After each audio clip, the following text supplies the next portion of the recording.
लो बच्चों, तो maths momentum channel पर ये प्रदीप प्रजापति आपका फिर से एक बार स्वागत करता है पूरे दिल से।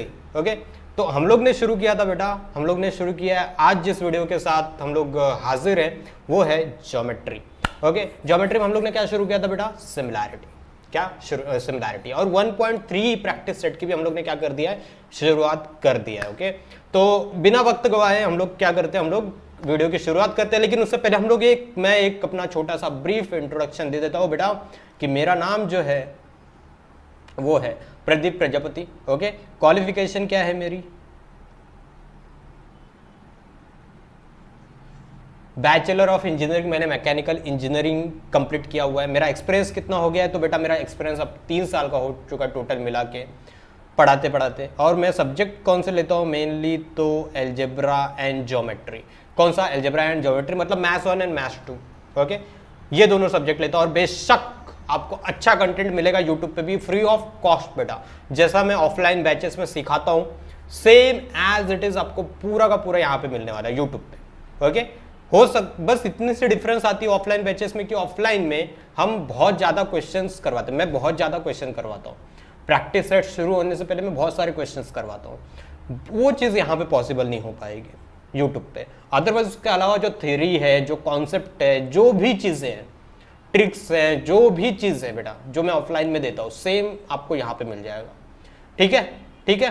तो आपको डिस्क्रिप्शन बॉक्स में टेलीग्राम का लिंक, हमारे क्लासेस का वेबसाइट लिंक, सारी चीज़ें आपको मिल जाएंगी बेटा।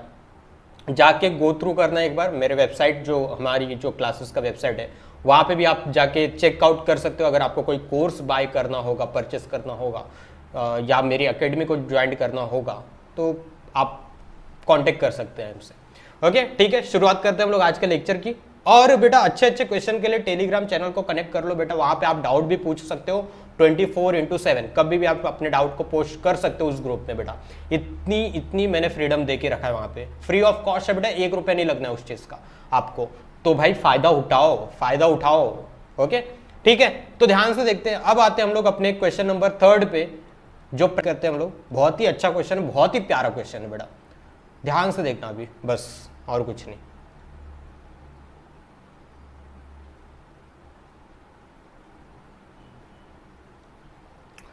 क्वेश्चन क्या लिखा है ध्यान से रीड करो, एक एक करके रीड करो क्वेश्चन को। देखो क्या लिखा हो। As shown in the figure 1.57 का फिगर कौन सा? ये बराबर है। ठीक है, चलो आगे क्या लिखा है?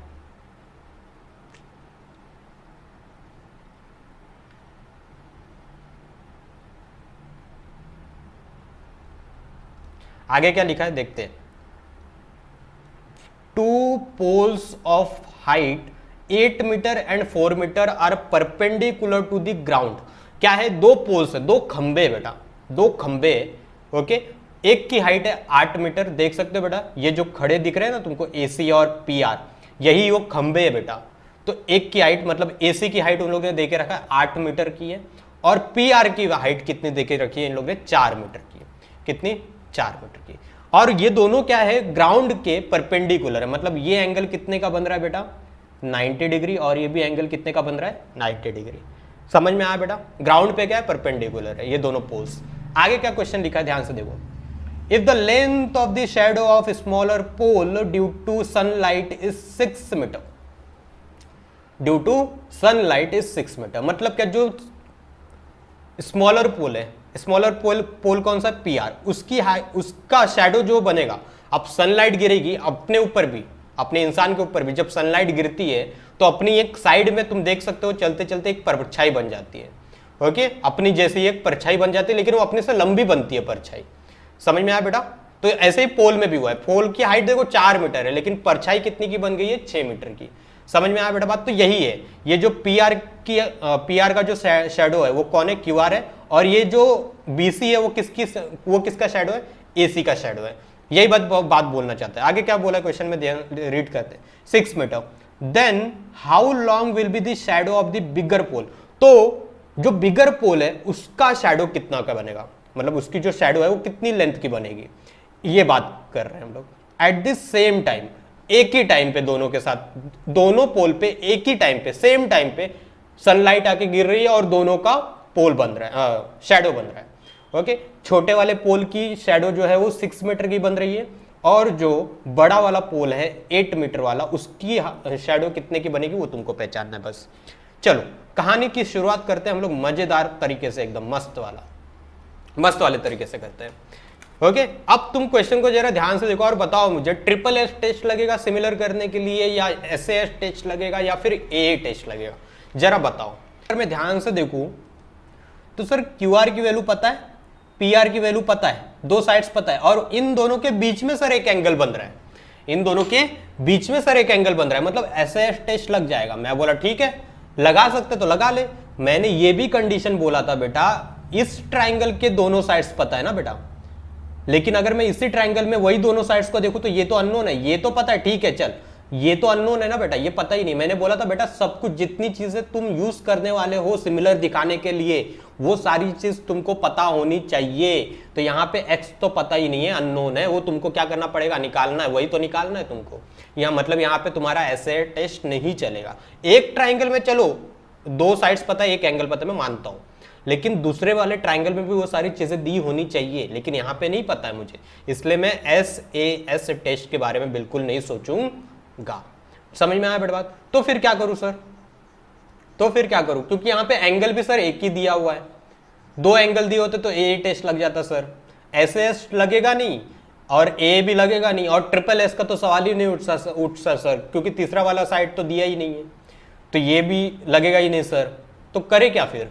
मैं बोलता हूं चलो क्वेश्चन को ध्यान से समझते हैं, अब क्वेश्चन के पीछे की फीलिंग को समझते हैं। हम लोग सिर्फ क्वेश्चन को सॉल्व नहीं करेंगे बेटा, क्वेश्चन में जो चीज लिखी है ना, ये सनलाइट वाला चीज, इससे अब पूरी की पूरी इसका पोस्टमार्टम कर देंगे अपन। क्या करेंगे? पोस्टमार्टम करेंगे। देखो कैसे मजा आएगा, देखो देखो मजा आएगा, बहुत मजा आएगा।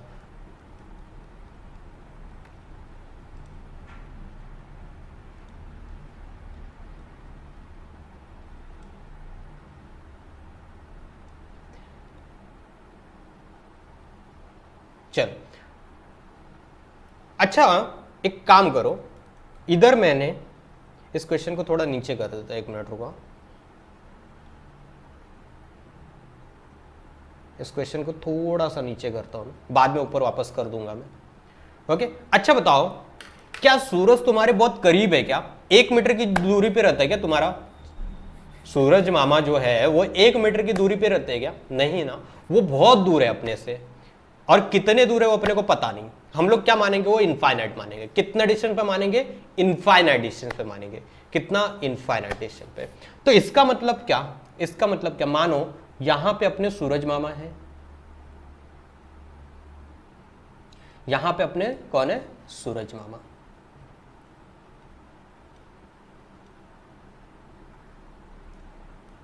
बेटा इसके ये क्वेश्चन सॉल्व बहुत जल्दी हो जाएगा, लेकिन लोगों को इसके पीछे का लॉजिक भी तो बताना चाहिए ना बेटा।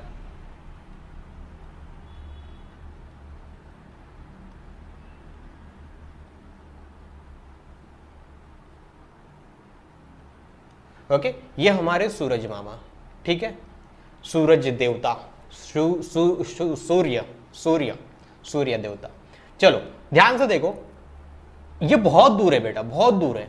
जब बेटा देखो, जब सूरज की किरणें निकलती है सूरज से, तो एक्चुअली में क्या होती है, ऐसे, ये मेरा सूरज है, यहाँ पे एक पॉइंट में मान लेता हूं सूरज, यहाँ पे क्या हो रहा है, जब किरणें निकलती है तो वो एक दूसरे के इस पॉइंट से ऐसे ऐसे करके निकलती है, ऐसे ऐसे करके निकलती है बेटा, समझ में आया? लेकिन बहुत दूर है ये सूरज, मेरे 1 किलोमीटर दूर पे नहीं है बेटा, बहुत अनंत दूर है। तो क्या होगा पता है कि ये दोनों मान लो ये दो लाइन को मैंने लिया, ओके, तो ये दोनों लाइन जब हम लोग के तक आती है ना, हमारे पास जब तक आती है, तो क्या हो जाती है, वो दोनों पैरेलल लाइंस बन जाती है। क्या बन जाती है? एकदम पैरेलल लाइंस बन जाती है। मतलब जब सूरज की किरणें अपने पास आएंगी ना, ये पोल पे जब पड़ेंगी, तब वो कैसे दिखेंगी पता है क्या? देखो ध्यान से देखना बेटा, ऐसी बन जाएगी, ये पोल पे गिरेगा यहां से, ओके, ये पोल पे गिरा ये वाली लाइन, ओके। मैंने क्या बोला, पोल पे आते आते जब अपनी धरती पे आती है, तब तक वो क्या हो जाता है, दो, मान लो 2 किरण लिया मैंने, 2 रेज लिए मैंने, दोनों आपस में क्या हो जाती है, पैरेलल हो जाती है। क्या हो जाती है? आपस में पैरेलल। तो देखो, एक जब पोल पी पॉइंट पे जब गिरा तो वो एक लाइन मैंने बना दिया। दूसरी लाइन देखो, जब मान लो ए पे गिरा तो कैसे लाइन होगी,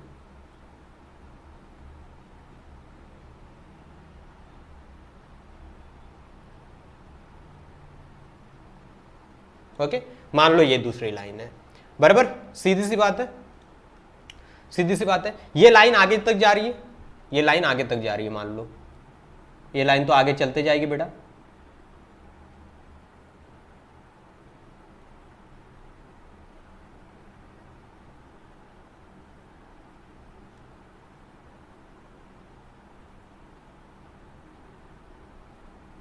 ये लाइन ऐसे आगे तक जा रही है और ये भी लाइन आगे तक ऐसे जा रही है, कोई दिक्कत नहीं है इसमें।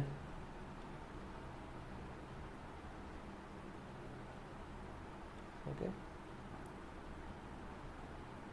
बेटा, बहुत मजा आने वाला है तुमको। एक्चुअल में मैं रीजन दे रहा हूं, तुमको एक्चुअल में रीजन दे रहा हूं कि जो बाद में हम लोग को रिजल्ट निकालना, जो लोग डायरेक्ट रिजल्ट लिख के दे देते हैं, उसके पीछे की मैं कहानी समझा रहा हूं तुमको बेटा, और वही बहुत मजेदार है इस क्वेश्चन में। है ये 2 सेकंड का क्वेश्चन बेटा, अगर तुम सॉल्व करने जाओगे 2 सेकंड में सॉल्व करके मैं दे दूंगा अभी, लेकिन इसके पीछे की कहानी तो पूरी समझो, एक्चुअल में हो क्यों रहा है ऐसे। तो ध्यान से देखो, ये दोनों आपस में क्या है बेटा, ये दोनों आपस में क्या है बेटा, this 2 lines are parallel lines. क्या है बेटा, पैरेलल लाइन्स। मैंने बोला धरती पे आते आते 2 किरणें आपस में कैसी कंसिडर करते हैं हम लोग, पैरेलल कंसिडर करते हैं। ओके, तो ध्यान से जरा मुझे एक देख के बताओ, एक जरा बात बताओ, ये एंगल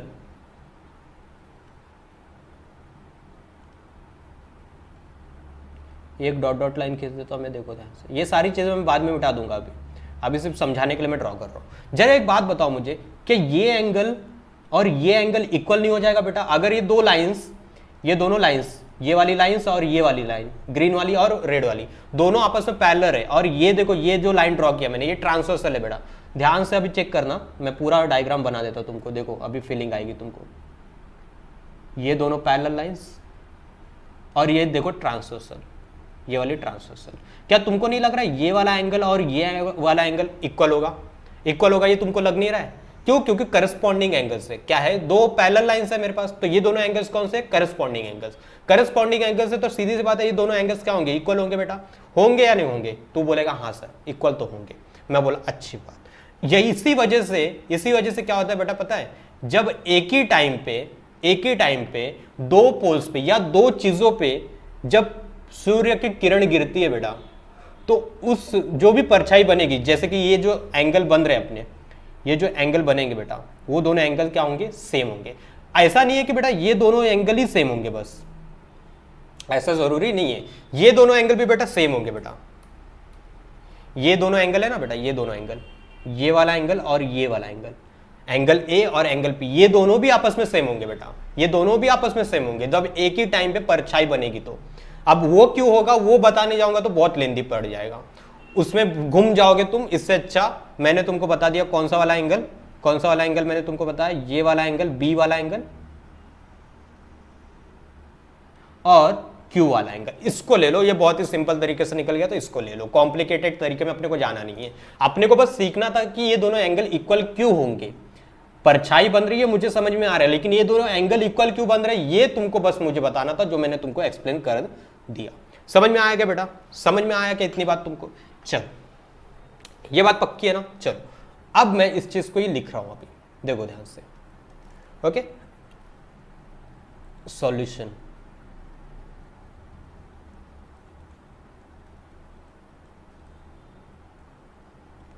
सॉल्यूशन करते हैं, चलो।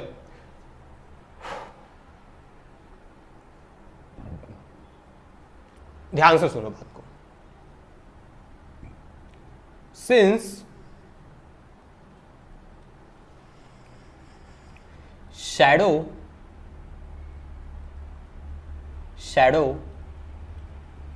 of poles फॉर्म, जो शैडो है पोल्स के वो फॉर्म हो रहे हैं at the same time due to sunlight, 2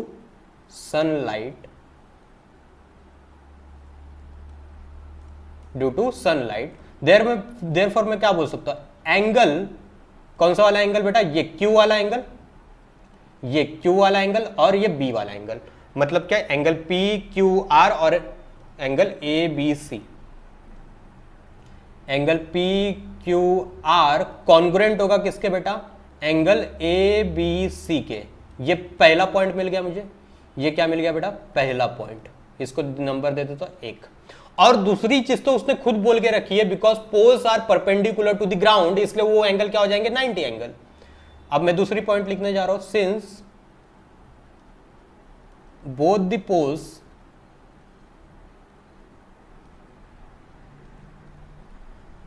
are perpendicular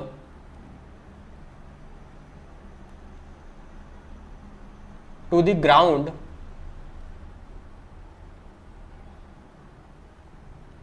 ground के क्या है, परपेंडिकुलर, इसलिए ये वाला एंगल,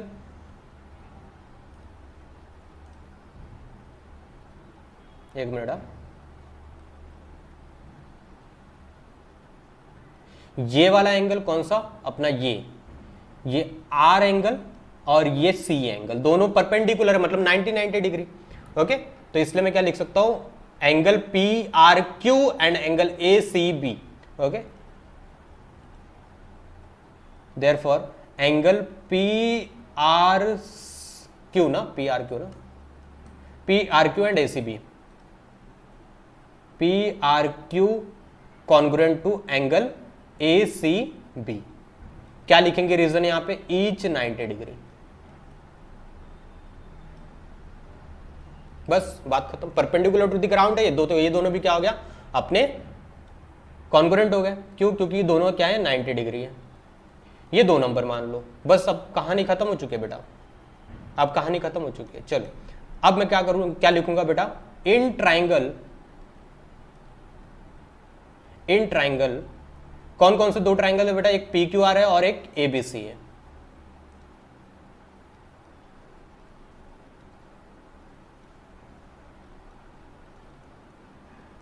ठीक है, एक PQR है, एक ABC है, दोनों में मुझे चीजें मिल चुकी है बेटा। एक तो पहली चीज मुझे मिली कौन सी, angle PRQ congruent to ACB, और एक दूसरी चीज कौन सी मिली बेटा, PQR ABC, PQR ABC।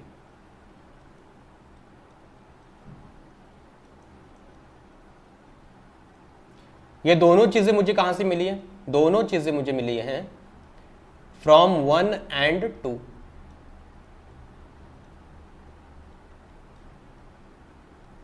बराबर है, इतनी बात है। चल अब दोनों चीजें ए टेस्ट से मेरा क्या हो गया, दोनों ट्राइंगल्स क्या हो गए, सिमिलर हो गए। दोनों टेस्ट से क्या हो गए, therefore triangle and this triangle are similar। Okay, कौन सा ट्राइंगल, मैंने बोला था अगर तुमको 2 चीजें, जितनी भी चीजें तुम कॉन्ग्रुएंट दिखा रहे हो 2 ट्राइंगल को प्रूव करते हुए वक्त की ये दोनों सिमिलर है, तब क्या करोगे, अगर एंगल दिख रहा है तो एंगल का नाम पहले लिखो। तो पहला मुझे दोनों भी क्या मिले, एंगल ही मिले। यहां पे एंगल कौन है, आर, उसके करस्पॉन्डिंग कौन है, सी। यहां पे एंगल कौन है, क्यू, तो उसके करस्पॉन्डिंग क्या है, बी। बस लिख दो उसके अकॉर्डिंग।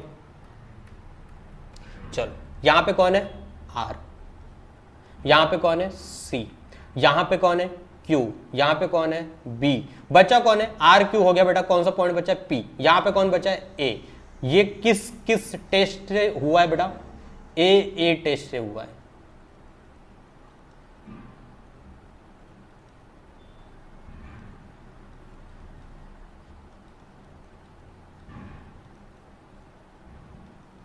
बात क्लियर बेटा, बात है क्लियर। अब देखो, लेकिन मुझे एक्चुअल मुझे प्रूफ करना नहीं है कि सिमिलर है या नहीं, मुझे क्या निकालना है, ये जो बन रहा है, ये जो साइड बनी है, ये जो शैडो बना है, ये जो साइड की वैल्यू है वो कितनी, वो निकालनी है। तो तुमको साइड की वैल्यू निकालनी है। मतलब अब तुम क्या करोगे बेटा, एक बार अगर मैंने बताया था कि एक बार अगर 2 ट्राइंगल सिमिलर हो जाते हैं तो बेटा उसके जो करस्पॉन्डिंग साइड्स का रेशियो होता है वो तो इक्वल आता है, ऊपर से जो करस्पॉन्डिंग एंगल्स रहेंगे वो भी क्या हो जाते हैं, कॉन्ग्रुएंट हो जाते हैं। चलो, तो इसका मतलब क्या, करस्पॉन्डिंग साइड्स का रेशियो ले लो, क्योंकि साइड्स की वैल्यू फाइंड आउट करनी है ना। तो लिखेंगे क्या, R Q upon C B equal to QP upon BA equal to RP upon CA। ये कैसे लेते हो मैंने तुमको बहुत अच्छे से बताया है बेसिक्स लेक्चर में। ओके, तो यहां पे क्या लिखेंगे हम लोग, corresponding sides of similar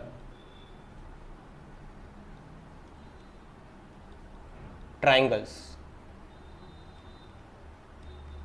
okay, अब देखो इसमें से मुझे जरूरत किसकी है, किसकी किसकी जरूरत है वो रखो, जो तीसरा एक रहेगा वो उसकी जरूरत नहीं है कोई। तो ध्यान से देखो किसकी वैल्यू नहीं दी गई है, पी क्यू की वैल्यू नहीं दी गई है और ए बी की वैल्यू नहीं दी गई है, तो इसके बिना कुछ सॉल्व वैसे भी नहीं होने वाला, इसको रख के कोई मतलब नहीं है। तो पी क्यू और ए बी को हटा दो और दोनों को रखो। ओके, तो मैं यहाँ पे किसको हटा देता हूँ, पी क्यू वाले को। तो मतलब क्या, आर क्यू वाला टर्म रखना पड़ेगा, R Q upon C B, और पी क्यू वाला हटेगा, मतलब सिर्फ R P upon C O को रखना है। चलो कोई बात नहीं। आर क्यू की वैल्यू कितनी दी गई है देखते हैं हम लोग। आर क्यू की वैल्यू है बेटा 6। आर क्यू की वैल्यू कितनी है 6। सीबी की वैल्यू कितनी है बेटा 12 है क्या, सीबी की वैल्यू तो निकालनी है ना, एक्स है, कितनी है एक्स। उसके बाद आरपी या पीआर की वैल्यू कितने दी गई है 4 और उसकी 8। तो यहां पे क्या लिखेंगे 4 और यहां पे क्या लिखेंगे 8। ये सारी चीजें कहां से पता चली, तो गिवन। ठीक है, चलो क्रॉस मल्टीप्लाई करो, एक्स की वैल्यू आ गई अपने आप। x into 4 equal to 6 into 8। तो x की वैल्यू कितनी होगी बेटा, x equal to 6 into 8 divide by 4। तो देखो ये 4 1 जा 4, 4 2 जा 8, तो ये कितना वैल्यू आएगा x equal to 12। x equal to क्या बचेगा 6 इंटू 2, तो x की वैल्यू कितनी आ गई बेटा 12। अब देखो 12 यूनिट लिखूं या 12 सेंटीमीटर या मीटर, तो ध्यान से अगर तुम देखोगे तो क्वेश्चन में सब कुछ तुम्हारा चल रहा है मीटर में बेटा, सब कुछ हाइट शैडो सब कुछ मीटर में चल रहा है। तो ये जो आंसर निकाला है तुमने वो भी किस में आएगा, मीटर में आएगा। ओके, तो क्या लिखेंगे फाइनल हम लोग 12 मीटर। ओके, ये तुम्हारा फाइनल आंसर है। लेकिन ये तुमको एक्स नहीं पूछा, तुमको क्या पूछा, वर्ड्स के फॉर्म में पूछा है आंसर। क्या लिखेंगे हम लोग, answer length of shadow of bigger pole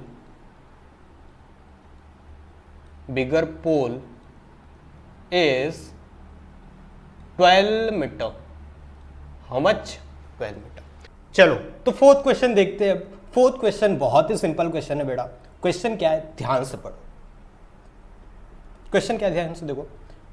in triangle ABC, देखो एक ट्राइंगल बना के दिया हुआ है तुमको, A B and C. Okay, ये जो ट्राइंगल है, ओके, उसके अंदर क्या बोल रहा है, एपी परपेंडिकुलर टू बीसी।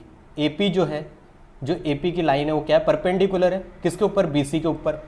इतनी बात पक्की है, इतनी बातें तो तुमको दिख गई होंगी। चलो आगे क्या बोल रहा है, and B Q perpendicular to AC. ये जो बी क्यू की लाइन है वो भी क्या है, एसी के परपेंडिकुलर है, ये भी तुमको दिख गया।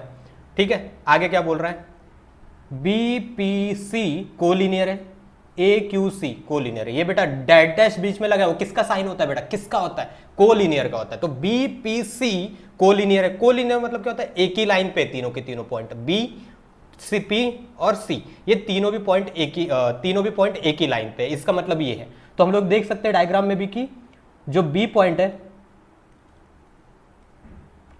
जो बी पॉइंट है, जो पी पॉइंट है और जो सी पॉइंट है, तीनों के तीनों एक ही लाइन पे। और ए क्यू सी भी कोलिनियर बोला है, तो ए पॉइंट, क्यू पॉइंट और सी पॉइंट, ए भी एक ही लाइन पे है। ठीक है, कोलिनियर है, ये बात पता चल गई अपने को। आगे क्या बोल रहा है, देन प्रूव दैट, मुझे क्या करना है फिर, प्रूव करना है। क्या प्रूव करना है बेटा, if triangle CPA similar to triangle C Q B. ये जो सीपीए वाला ट्राइंगल है बेटा, सीपीए, सी पी, ये वाला जो ट्राइंगल है बेटा, ये किसके कॉन्ग्रुएंट है, सिमिलर होना चाहिए, सी क्यू बी, ये वाले ट्राइंगल के क्या होना चाहिए, सिमिलर होना चाहिए। ये बात तुमको प्रूफ करना है, ये बात तुमको क्या करना है, प्रूफ करना है बेटा। ठीक है, समझ गया होगा बेटा। चलो आगे क्या लिखा है, आगे क्या लिखा है, ध्यान से देखो। If AP equal to 7, BQ equal to 8, BC equal to 12, then find AC। ये सारी वैल्यूज दी है, तुमको AC निकालना है। सब कुछ बाद में जो निकालना है AC वैसी निकालना है, उससे पहले तुमको क्या करना है बेटा, ये दोनों ट्राइंगल को क्या करना है, तुमको सिमिलर करना है। क्या करना है, सिमिलर करना है। ठीक है, चलो चलो चलो करते, चलो सॉल्यूशन पार्ट।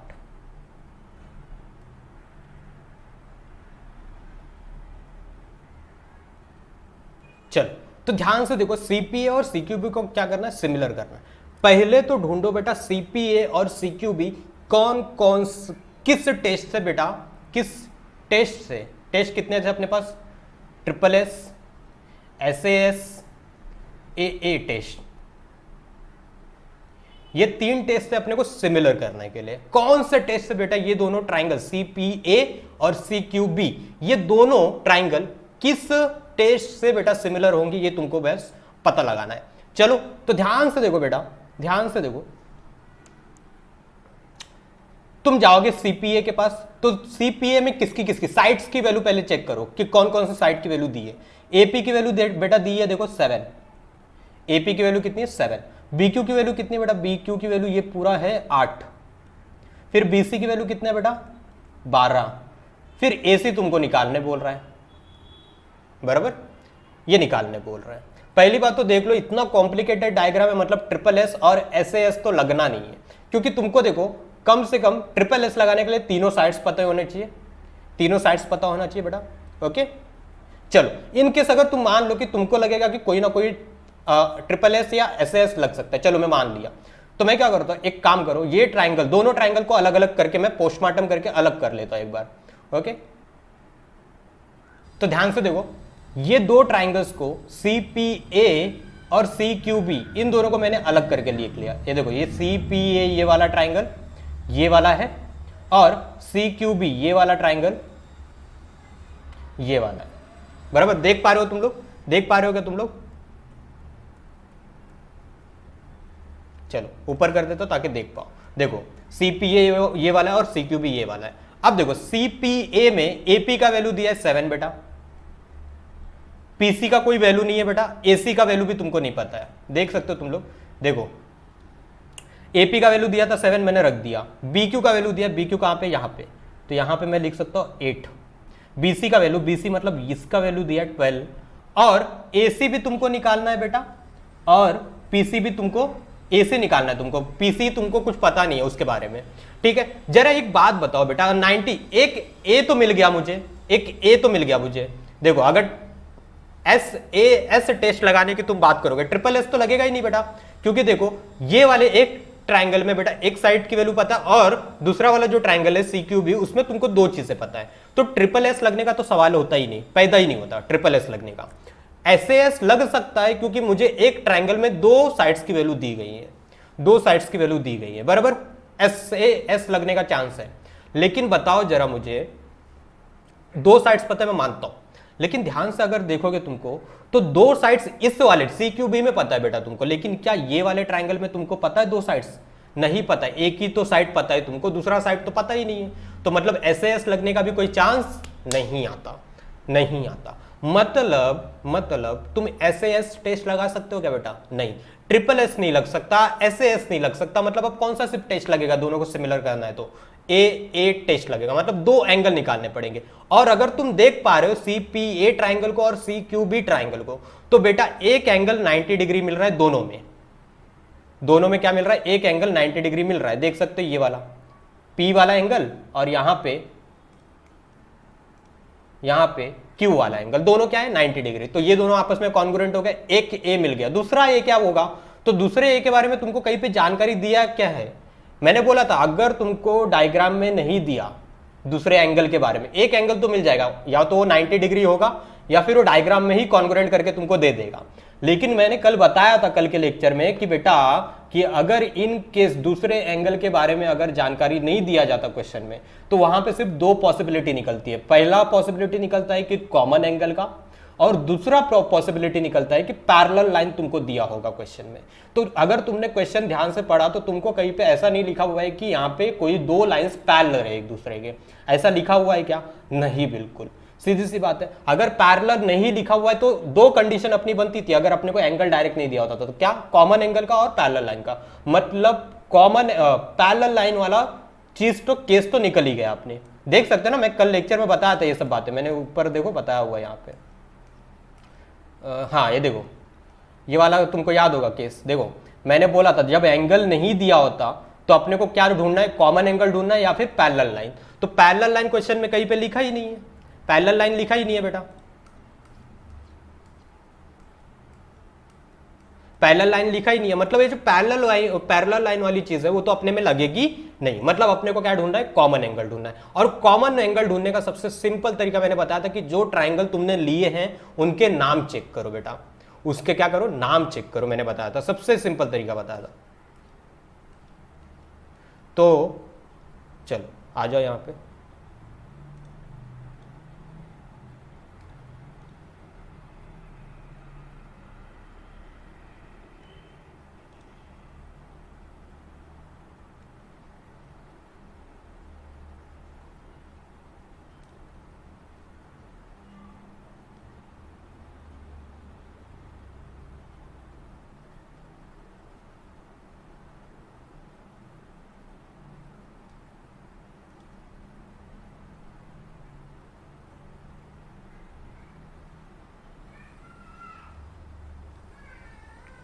ओके तो अगर मैं देखूं, मैं इसको पूरा मिटा देता हूं ये डायग्राम को, दोनों को।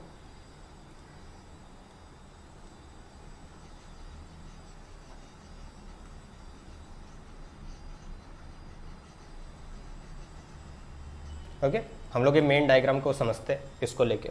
तो ध्यान से देखो, जब मैंने CPA और CQB दोनों ट्राइंगल को मैंने जब ध्यान से देखा बेटा, जब ध्यान से देखा, दोनों के नाम चेक करो बेटा। मैंने क्या बोला? कॉमन एंगल मिलेगा। कॉमन एंगल के लिए मैंने क्या कंडीशन बोला था?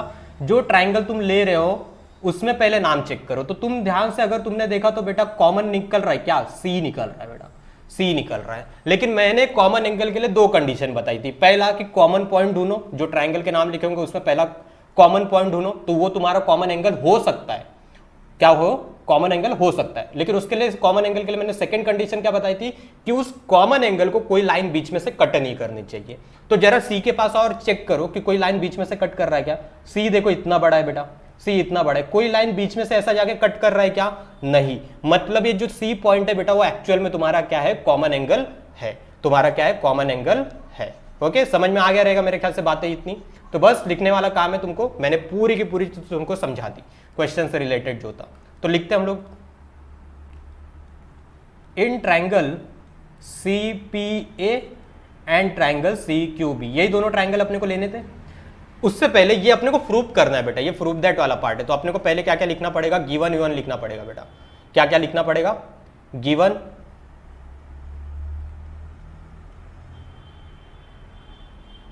गिवन में क्या लिखना है? बस डायग्राम देखो और गिवन जो लिखा हुआ है वो पढ़ लो एक बार तो तुमको पता चल जाएगा क्या लिखा हुआ है। In triangle ABC, AP perpendicular to BC और BQ perpendicular to AC। Okay और क्या क्या दिया तुमको? BPC कोलिनियर दिया है और AQC कोलिनियर दिया है, ये बात तुमको दिया हुआ है। और क्या क्या दिया हुआ है बेटा? AP की वैल्यू 7, BQ की वैल्यू 8, BC की वैल्यू 12, ये सब भी दिया हुआ है तो वो भी लिख लो। AP की वैल्यू 7 है, फिर और क्या दिया है? BQ की वैल्यू 8 दिया है और BC की वैल्यू 12 दिया है।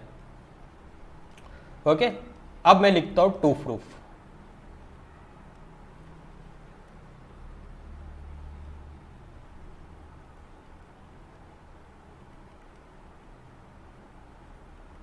टू प्रूफ में अपने को क्या करना है बेटा? Triangle C P A similar करना है बेटा ट्राइंगल सी क्यू बी के। क्या करना है? सी पी ए को सिमिलर करना है किसके साथ? सी क्यू बी के साथ। ओके, चल ये बात क्लियर है ना बेटा? चल अब मैं क्या करता हूं, इसको प्रूफ कर दो बेटा। क्या करूंगा? प्रूफ।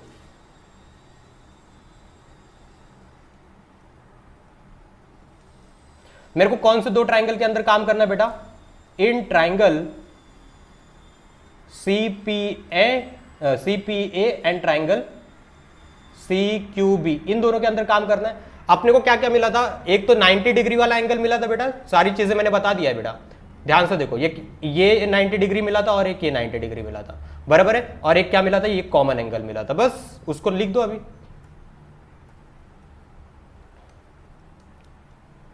सी पी ए ट्राइंगल में पी एंगल क्या है मेरा? 90 डिग्री है। और सी क्यू बी एंगल में क्यू मेरा 90 डिग्री है ना? हाँ, क्यू मेरा 90 डिग्री है, सी क्यू बी 90 डिग्री है। ये दोनों आपस में क्या रहेंगे बेटा? कॉन्ग्रुएंट। मैंने पूछा कॉन्ग्रुएंट क्यों, तो तूने बोला सर ईच 90 डिग्री है बेटा। ईच क्या है? 90 डिग्री, इसलिए ये दोनों क्या हो गए? कॉन्ग्रुएंट हो गए दोनों ही ट्राइंगल में। मैंने ये बात बोला है, वापस से मैं बोल रहा हूं कि सी पी ए इस तरफ लिखा है तो उसकी चीजें लेफ्ट साइड में रहनी चाहिए, और सी क्यू भी राइट साइड में लिखा है तो उसकी चीजें राइट साइड में रहनी चाहिए। ये बात मैं पहले लेक्चर से चिल्लाते आ रहा हूं बेटा। ये सब गलतियां नहीं होनी चाहिए, सब बहुत माइनर मिस्टेक्स है जहां पे तुम्हारे मार्क्स कट जाते हैं। अनवांटेडली तुम राइट करते हो लेकिन मार्क्स कट जाते हैं। उसके बाद दूसरा एंगल क्या मिला था? कॉमन एंगल दोनों में, और कॉमन एंगल का नाम क्या था? C point. तो बस लिख दो।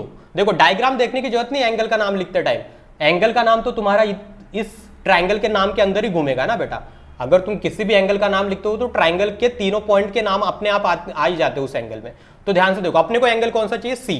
तो मैं क्या करूंगा? सी को बीच में लिखूंगा। उसके बाद कौन सा पॉइंट बचा? सी हो गया ना बेटा। बचा कौन सा पॉइंट? पी और ए। पी और ए, तो पी और ए को साइड में लगा दो ना बस। सी बीच में आएगा, पी और ए साइड में लगा दो, बस बात खत्म। डायग्राम देखने की जरूरत ही नहीं है बेटा नाम लिखने के लिए। नाम लिखने के लिए डायग्राम देखने की जरूरत नहीं है। वैसे यहां पे देखो, इसमें भी क्या था? सी पॉइंट मेरा कॉमन एंगल था तो सी को मैं यहां पे लिखा। बचा कौन सा पॉइंट? दो पॉइंट बचे, क्यू और बी, तो क्यू और बी को साइड में लगा दो, क्योंकि एंगल का नाम क्या होता है? बीच वाला होता है। अब ये मैंने पूछा ये क्यों दोनों कॉन्ग्रुएंट हो, तो तूने बोला कि कॉमन एंगल है। क्या है? कॉमन एंगल है। क्या है? कॉमन एंगल है। तो ये दोनों ट्राइंगल बेटा फिर क्या हो गए बेटा? सिमिलर हो गए। देयरफॉर मैं क्या बोल सकता हूं बेटा? देयरफॉर ट्राइंगल बेटा, अब देखो तुमको नाम अपने मन मुताबिक नहीं लिखना है। अब जो ट्राइंगल को सिमिलर करके नाम लिखते हैं एक ऑर्डर में, वो तुमको अपने मन के मुताबिक नहीं लिखना है। क्यों? क्योंकि क्वेश्चन ध्यान से पढ़ो। मैंने बताया था बेसिक लेक्चर्स में भी कि अगर बीच में सिमिलर का साइन डाल के नाम लिखा रहेगा तो तुमको जैसा क्वेश्चन में नाम लिखा है एज इट इज तुमको चिपका देना है। एज इट इज नाम चिपका देना है, तुमको अपनी तरफ से नाम नहीं लिखना है। तो यहां पे नाम कैसे लिखा हुआ है बेटा? यहां पे नाम लिखा हुआ है C P A similar to C Q B, ऐसे लिखा हुआ है। तो यहां पे हम लोग भी क्या लिखेंगे? C P A similar to triangle C Q B. अब ये क्यों हुआ? ये क्यों हुआ? तो तू क्या बोलेगा? ए test of similarity.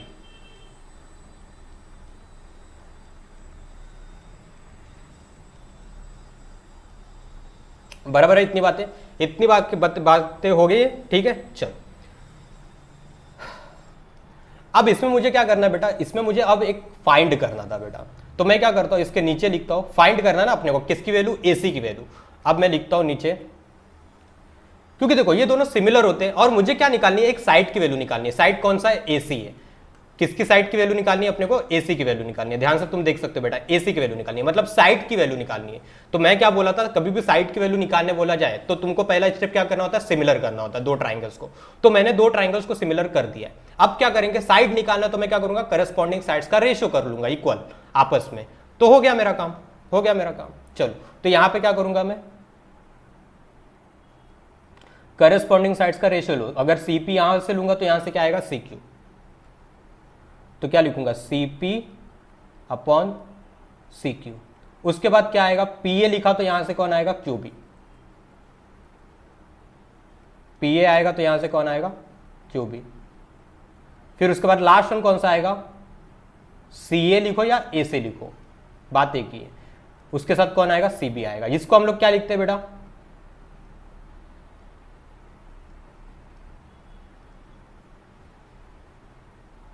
Corresponding sides of similar triangle. इतनी बातें क्लियर है। अब देखो जरा एक बात पता लगा लो कि बेटा इसमें से किस किस साइड्स की वैल्यू दी गई है। तो देखो दिया किसका किसका गया है, एपी दिया है, बीक्यू दिया है और बीसी दिया है बेटा। ओके, किसका किसका दिया है, एपी दिया है मतलब इसकी वैल्यू दिया है, बीक्यू दिया है मतलब इसकी वैल्यू दिया है, और एसी निकालना है मुझे और बीसी दिया है। तो मतलब सिर्फ तुमको कितने की जरूरत है, ये 4 की जरूरत है बेटा, इसकी कोई जरूरत नहीं। तो इसको मैं हटा दूंगा बेटा, इसको क्या करूंगा, हटा दूंगा। चलो देखो कैसे, नीचे लाइन के लिखूंगा, therefore P A upon Q B equal to C A लिखो या ए सी लिखो, जो लिखना है तुमको, सी बी। ओके, अब पी ए की वैल्यू या ए पी की वैल्यू कितनी है बेटा, 7 है। बी क्यू की वैल्यू कितनी है बेटा, 8 है।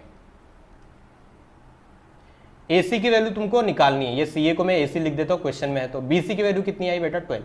अब ये सारी वैल्यूज कहां से पता चली, तो क्या लिखेंगे हम लोग, गिवन। अब क्या करो, ए सी निकालना है, क्रॉस मल्टीप्लाई करो बेटा, बात खत्म। 7 इंटू 12 अपॉन में 8 हो जाएगा बेटा। इतनी बातें क्लियर होंगी क्या तुमको, क्योंकि अगर मैं क्रॉस मल्टीप्लाई करता तो 8 कहां पे आता है, ए सी के मल्टीप्लाई में आता, तो उसको मैं राइट साइड में भेजता, लेफ्ट साइड में भेजता तो डिवाइड में ही आता 8, तो मैंने डायरेक्टली लिख दिया, बात एक ही है। ओके चलो, तो देखो ध्यान से, ये कट कर सकते हैं क्या हम लोग, 4 2 जा 8, 4 3 जा 12, तो ये कट हो गया। तो बचा क्या, 7 इंटू 3 अपॉन 2, क्या बचा है बेटा, 7 इंटू 3 अपॉन 2 इक्वल टू किसकी वैल्यू है, ए सी की वैल्यू है। किसकी वैल्यू है, ए सी की वैल्यू है। अब ये मल्टीप्लाई करने के बाद कितना आएगा, 21 अपॉन 2 इक्वल टू ए सी। जब इसको पूरा डिवाइड करूंगा तो बेटा कितना आएगा, 10.5 आएगा। अब देखो ये AC क्या है, AC एक लेंथ है ना बेटा, पॉइंट A से लेके पॉइंट C तक का डिस्टेंस क्या है, AC है। तो डिस्टेंस हम लोग कभी भी निकालते तो सेंटीमीटर मीटर ये सब में निकालते, लेकिन क्वेश्चन में तुमको कहीं पे सेंटीमीटर या मीटर या mm कुछ नहीं लिखा हुआ है, इसलिए हम लोग सिंपल क्या लिखेंगे, यूनिट। क्या लिखेंगे, यूनिट। यही तुम्हारा क्या है बेटा, आंसर है। AC तक की तो निकालने बोला था, हो गया सर, हो गया सर। तो तुमको समझ में आ चुका होगा बेटा कि ये कैसे क्वेश्चन मैंने सॉल्व किया। बहुत ही इजी क्वेश्चन है, 1.3 के भी क्वेश्चन बहुत इजी है, कोई टेंशन लेने वाली बात नहीं है। बस जितने रूल्स मैंने फॉलो करने बोले सिमिलर करने के लिए, उतने रूल्स को तुम दिमाग में रखो, बस तुम्हारे हर एक क्वेश्चन सॉल्व हो जाएंगे बेटा, हर एक क्वेश्चन सॉल्व हो जाएंगे। ठीक है, तो आज के लेक्चर को हम लोग यहीं पे एंड करते हैं। ओके, नियर अबाउट 40 मिनट का वीडियो बन चुका है, तो इससे ज़्यादा मैं खींचना नहीं चाहता वीडियो को। ठीक है, तो मिलते हैं हम लोग नेक्स्ट वीडियो में। पढ़ाई करते रहिए, आगे बढ़ते रहिए। चलिए टाटा, बाय बाय।